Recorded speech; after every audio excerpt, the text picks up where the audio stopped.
Bueno, vamos con la segunda parte de la charla de esto que denominábamos el segundo renglón de la clasificación de la dimensión tecnológica, que eran los elementos constructivos. Decíamos que estos eran los elementos constructivos, ya los describimos, vimos en la primera parte de la charla las estructuras, vamos a ver ahora los cerramientos. Cerramientos que se pueden dar en dos posiciones básicas, horizontales y verticales. Y vamos a entender en principio como cerramiento aquel elemento arquitectónico que delimita un espacio. O sea, lo primero que vamos a definir es que el cerramiento delimita espacio. La arquitectura son espacios de uso y los cerramientos van a ser aquellos que nos delimitan ese espacio, nos contienen, nos dan forma, nos dan expresión a esos espacios. Van a ser cubiertas, pisos y entrepisos en el tema de los cerramientos horizontales en términos generales, y vamos a hablar de cerramientos verticales cuando hablamos de muros y de tabiques, y aquellos cerramientos de vano. O sea, el vano, ya lo vamos a ver, es la perforación que se da en un muro o en un tabique. Podrá ser una ventana, podrá ser una puerta, podrá ser un elemento de iluminación, y tendremos elementos que los van a cerrar, ¿no? La ventana en sí misma, la carpintería que cierra el vano ventana, la carpintería que cierra el vano puerta. Y también estos cerramientos cumplirán condiciones de aislación y acondicionamiento y tendrán seguramente una función estética y significativa como todos los elementos que hacen a la arquitectura. Vamos al tema de cubiertas. En principio vamos a hablar de cubiertas en términos generales, vamos a tener cubiertas con pendiente y cubiertas planas. Acá tenemos distintos tipos de cubiertas, lo que aparece en la imagen graficado con color violeta, son todos los tipos de cubierta que puedo llegar a tener, cubiertas con una pendiente, dos pendientes, a un agua, cuatro aguas, las aguas hacia adentro, cubiertas planas, que son aquellas que tienen una mínima pendiente, o a cubiertas curvas, como el caso de la bóveda o la bovedilla. Pero todas las cubiertas van a tener que cumplir alguna función. O sea, funciones, así como decíamos, las estructuras son las que transmiten la fuerza, las cubiertas tienen características principales que cumplir. La estanqueidad, esto significa que estén totalmente cerradas, que estén aisladas hidrófugamente. Y para que esa aislación se dé, tiene que haber continuidad en la aislación. No puede haber elementos que no aparezcan con continuidad. La impermeabilidad, que es aquello que va a permitir que o por pendiente o el agua escurra rápidamente, y que va a tener que ver con los materiales y las características de los materiales con el que está construido para hacerlo impermeable. Por otro lado, va a tener que actuar, va a tener la resistencia, porque va a tener que soportar su propio peso, y en muchos casos también trabaja como un elemento estructural la cubierta, entonces va a tener sobrecargas de uso, sobrecargas por elementos externos como la nieve, el viento, la lluvia, y al mismo tiempo tiene que ser resistente a ciertos ataques como al del viento o al del fuego, etc. Hablábamos siempre de la durabilidad. Esto significa que los elementos de la arquitectura tienen que permitir una duración determinada, con poco mantenimiento, ¿no? Frente a las acciones atmosféricas, frente a las acciones mecánicas, y el aislamiento. Nos tiene que permitir separarnos y permitir acondicionar el interior, ese espacio que delimitan, por ejemplo, frente a la temperatura y frente a los ruidos exteriores. Entonces, vamos a ver estos elementos, estas características. Desde el punto de vista físico, decíamos la estanqueidad y la impermeabilidad, dos elementos que se utilizan, que se trabajan siempre en forma conjunta. ¿Qué significa? Y ahí está claro y la imagen que está recuadrada en amarillo, que nos tiene que proteger del exterior, del intemperie, de aquellos elementos que conforman el primer cometido de la arquitectura, que es protegernos de la lluvia, protegernos del viento. Y para eso lo que preciso es que tenga continuidad, que esté cerrada, y que esté hecha con materiales que sean básicamente impermeables. Y entonces voy a empezar a ver que estos elementos Estas cubiertas van a tener distintos recursos y distintos detalles, como vemos acá en los detalles constructivos que están ahí, para evacuar el agua, para evitar que entre, para que esta barrera de impermeabilización que veremos más adelante sea continua, esto que decíamos como característica. Yo no puedo tener una cubierta que cuando llega al muro tenga una falla entre sí y entonces el agua pase por esa falla entre el encuentro de cubierta y muro. O cuando tengo un cerramiento de vano, como en la foto de abajo a la derecha, no permita que el agua al escurrir entre al interior del objeto obra de arquitectura.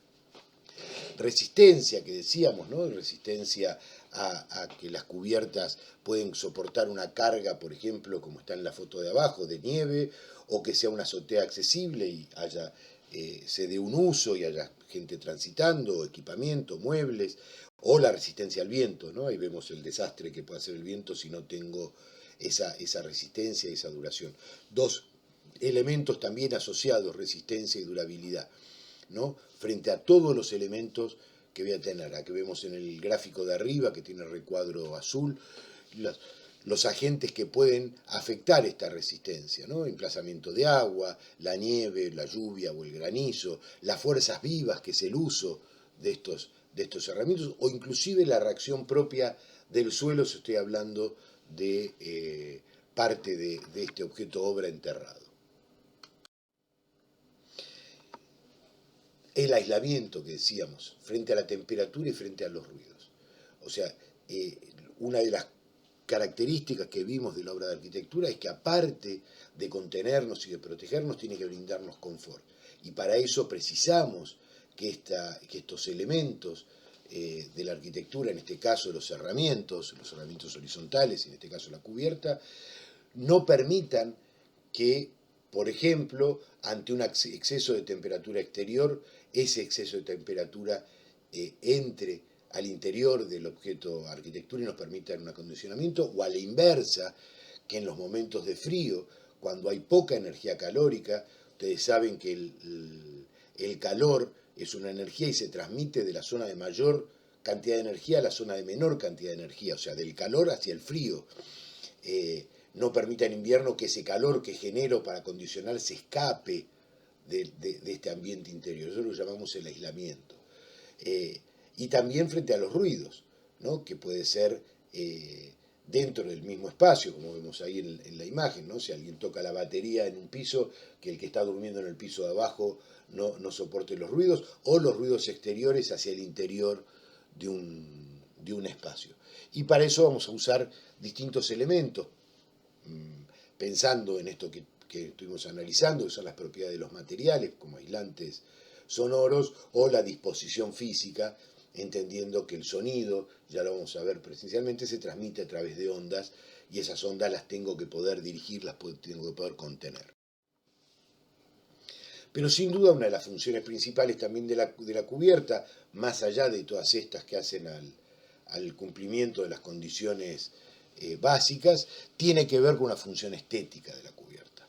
La cubierta es, por otro lado, el cerramiento de este espacio, de este volumen que estoy construyendo, y que va a tener una función estética, entonces me define esta obra de arquitectura, más allá de que tiene que cumplir, teniendo en cuenta la estética, todas estas condiciones previas de acondicionamientos físicos que estábamos viendo, ¿no? Puede tener una función estructural la cubierta, sin duda puede tener una función estructural, de hecho la tiene, pero a veces cobra mayor relevancia que otra la función estructural propia de la cubierta. O sea, combinamos acá dos elementos, los elementos estructurales y los cerramientos dentro de una misma función.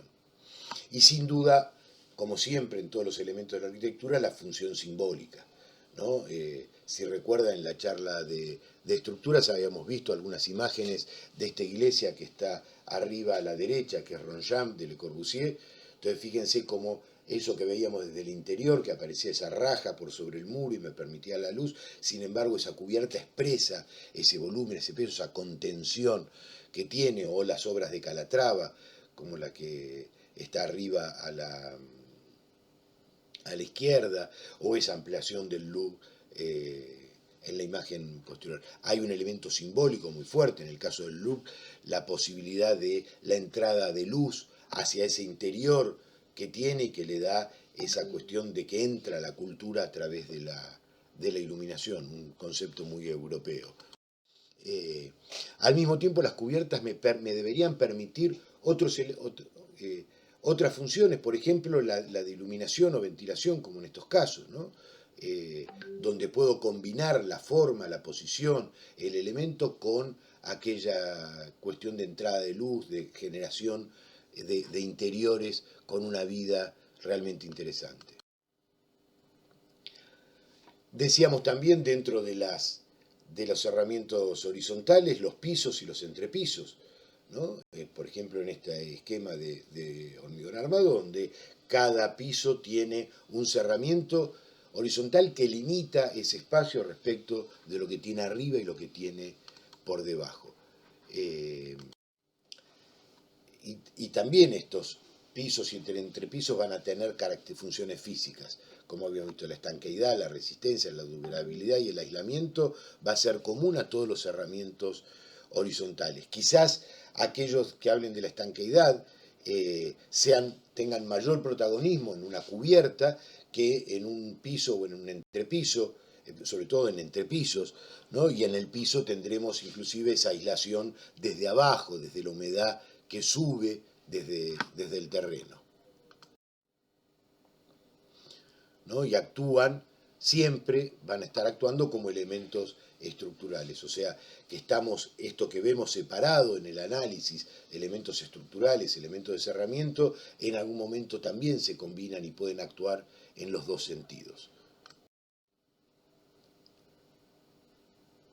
Acá vemos imágenes de cómo se haría el llenado de una losa, ¿no? Estas losetas prefabricadas o estructuras de madera, o la losa tradicional, o esta que aparece como el steel deck, de distintos sistemas constructivos que ya los veremos detalladamente para armar estos cerramientos horizontales. Y lo mismo que veíamos en las cubiertas, el aislamiento frente a la temperatura y frente a los ruidos, ¿no? La posibilidad de evitar que la temperatura varíe o varíe sin control o que exista una invasión acústica en un sentido o en otro. Y acá volvemos a relacionar con lo que estuvimos hablando de los materiales, ¿no? Estos elementos que se conforman de uno o varios materiales y cómo esa combinación me permite mejorar estas condiciones de aislamiento en los elementos constructivos. Detalles de cómo, que ya veremos con mayor detenimiento, de cómo se conforman estos elementos que, decíamos, con combinación de distintos materiales y aplicación de distintos materiales.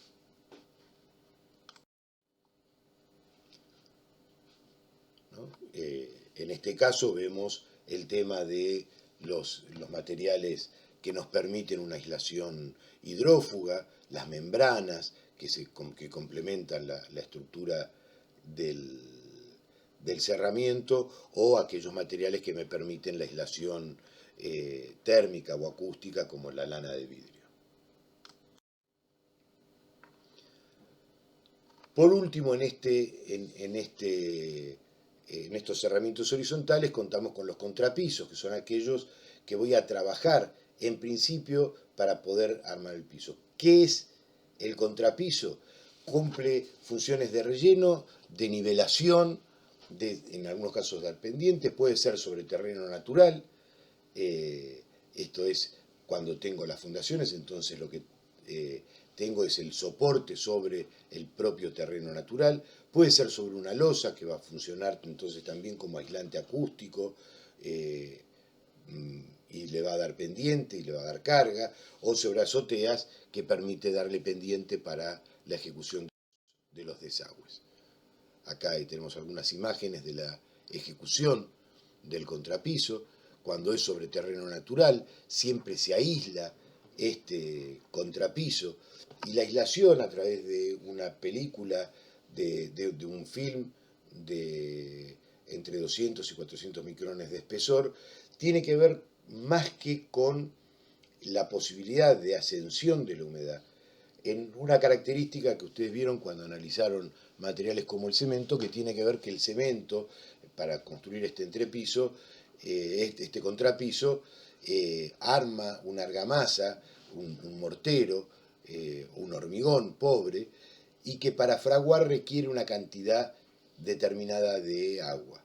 Si yo no pongo esa aislación, el agua drena sobre el terreno natural, quitándole reacción al material cemento y por lo tanto debilitando el producto final, que sería el contrapiso. Acá vemos llenado de contrapisos sobre losas o en azoteas de terminación.